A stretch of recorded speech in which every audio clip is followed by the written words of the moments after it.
Hey there, folks. It's me. It's Old School Jeremy Woolworth with another episode of Old School Says So. Now, as you notice here, I'm wearing my brand new pink shirt in honor of Pink Shirt Day.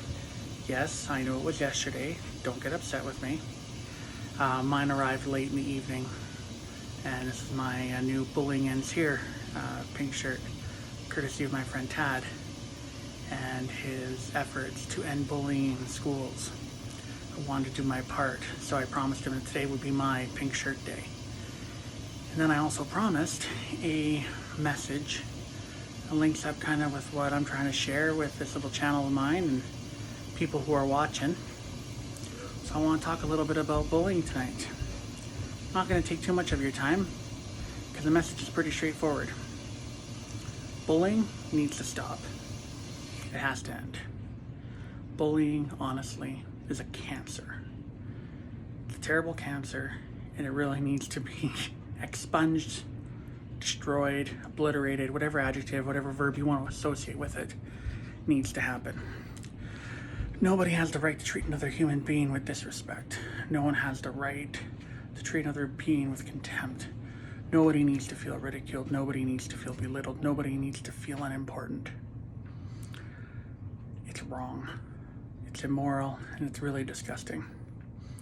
How many people now are dealing with mental health issues, self-harm issues, self-esteem issues, self-worth issues, because someone else in their fragile state of mind, or pathetic state of mind really, decides, oh, I'm not comfortable with who I am, so I'm going to go attack somebody else because I don't understand them, so I fear them. And when I fear them, I want to do something bad to them to assuage your own fear and your own guilt. That's it. People fear what they don't understand. And what they don't understand, they tend to try and destroy.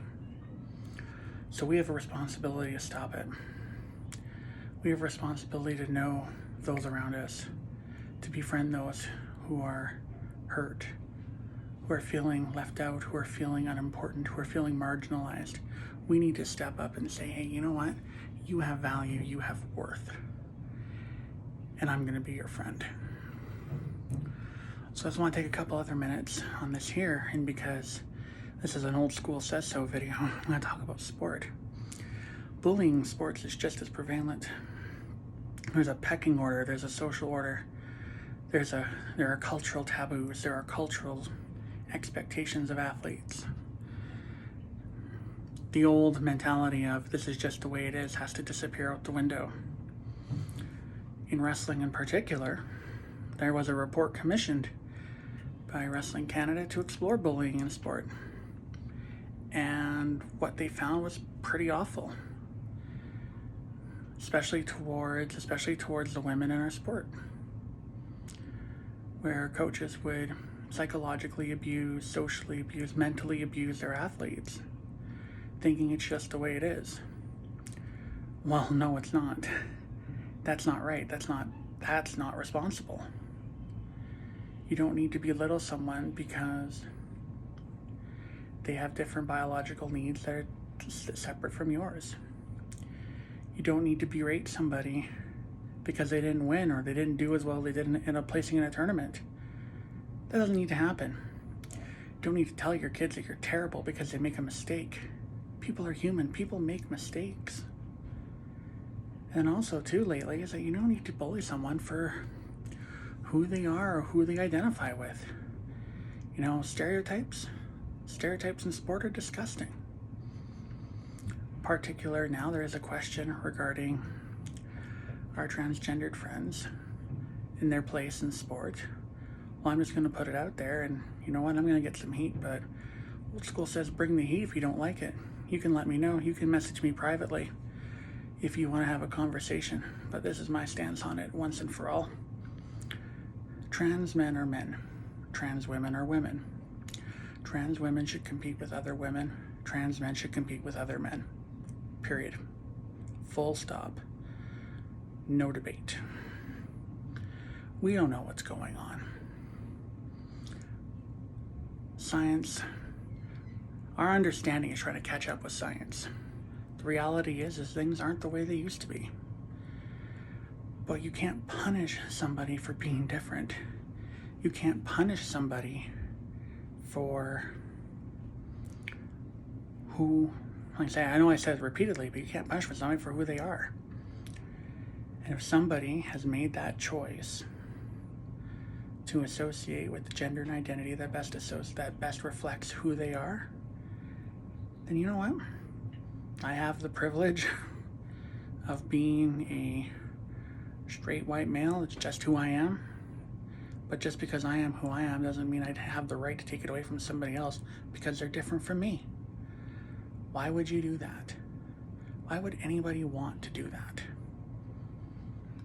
I don't even want to get into the spiritual or cultural taboos associated with some of these thoughts, but frankly, you don't know.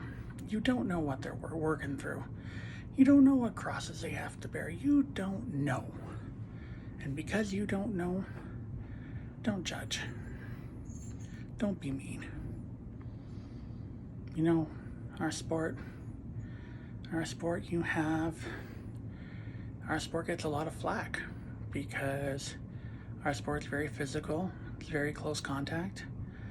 In some contexts, in some environments, people mistakenly, ignorantly, stereotypically mention it's like, oh, well, two men grabbing each other, wearing spandex and rolling around on a mat. Oh, that's so gay. Or two women doing it. No, stop. People who participate because they want to participate. End of story.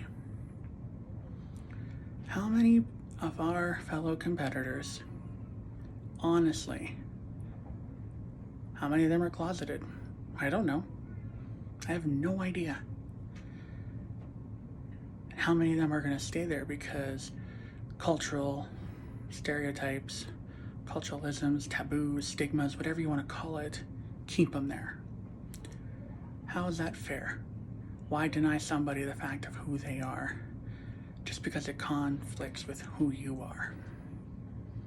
We all need to learn to get along. We need to be more inclusive. We need to accept those who are different. Look at me. Like, honestly, look at me. I'm a big guy. You know what? I hear it all the time. Fat shaming. That's another one of my pet peeves. You know what? I know I have a lot of work to do.